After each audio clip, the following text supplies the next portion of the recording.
Nintendo has taken a new turn with its upcoming gaming hardware called the Nintendo Switch, and it's an interesting one. The Switch is a portable gaming device, but it's also a home console. It has a kickstand.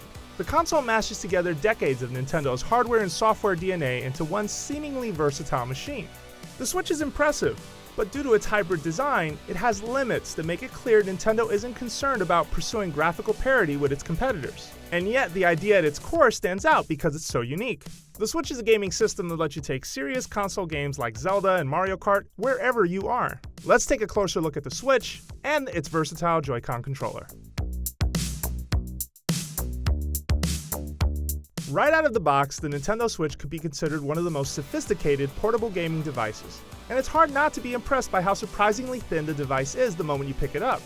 The portable looks sleek and displays vibrant graphics on a 6.2-inch 720p multi-touch screen. High-quality games like The Legend of Zelda Breath of the Wild, Splatoon 2, and Mario Kart 8 Deluxe look good on it, and you won't find games like them on a smart device. The Switch is a considerable jump from the 3DS's low 240p resolution screen, or even the Vita's clean 544p OLED screen. But the 1080p output to your TV is a step below the hyper-detailed 4K resolution that Sony, Microsoft, and the PC market are currently chasing. However underpowered the Switch may appear to some, NVIDIA's Tegra chipset gets the job done, and the games we saw so far ran well. The system uses game cards to quickly load software, an ideal feature for anyone using it as a handheld gaming device. This all sounds great for the Switch, but the system has some tough limits for a portable. Its meager 32GB of onboard storage isn't a deal breaker if you're opting to buy game cards, but you'll have to pay extra to expand it via microSD or microSDXC cards if you want to buy more than a few digital games. The other worry for Switch is battery life, which will range from 2.5 to 6 hours depending on the game. Nintendo has said Zelda Breath of the Wild will run for 3 hours before you need a charge. That's admirable relative to performance standards, but that isn't a whole lot of time. Dropping the system into a dock allows the Switch to function more like a home console.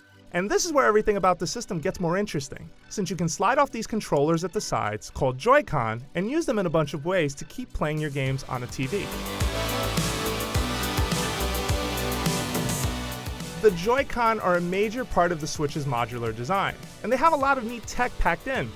The Joy-Con use motion sensors to detect movement for wacky games like 1-2 Switch. Another new feature, called HD Rumble, can simulate vibrations so you feel an object sliding around in the palm of your hand. The Joy-Con R has an NFC reader that can scan Amiibo or even Skylanders, so you can use them wherever you are. Lastly, the right Joy-Con has an IR sensor that detects distance from another object or even shapes you make with your hand. Both Joy-Con L and R feel almost invisible when you hold onto them. Outside of the tiny face buttons, the analog sticks, digital triggers, and shoulder buttons feel solid and well made. The Joy-Con are surprisingly comfortable and versatile in the hand too, and attaching and detaching them from the console is satisfying to the point that it's almost addictive. Nintendo told us a Joy-Con can last for up to 20 hours on one charge. You can use them individually or slide them into the Joy-Con grip, an accessory included in the box that unfortunately does not charge them back up. For that, you need an additional $30 accessory, or you can reattach the Joy-Con to the console. Still, the Joy-Con double as individual controllers too. If you're going to play using one, I recommend slapping on the Joy-Con strap included in the box. It makes the smaller controller much easier to use. Then you and a friend can jump into wacky games like Snipper Clips to start solving puzzles together.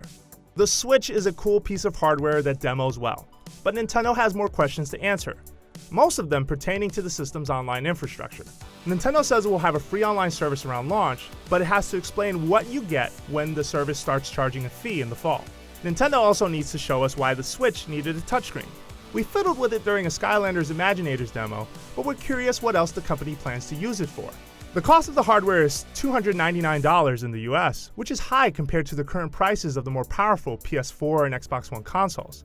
But still, the Switch seems effective, or at least it was in the environment that Nintendo showed it to us in. It's a solid device for playing games at home or on a smaller screen. We can't wait to get our hands on one to try it out in the real world. For everything Nintendo Switch, you are already in the right place at IGN.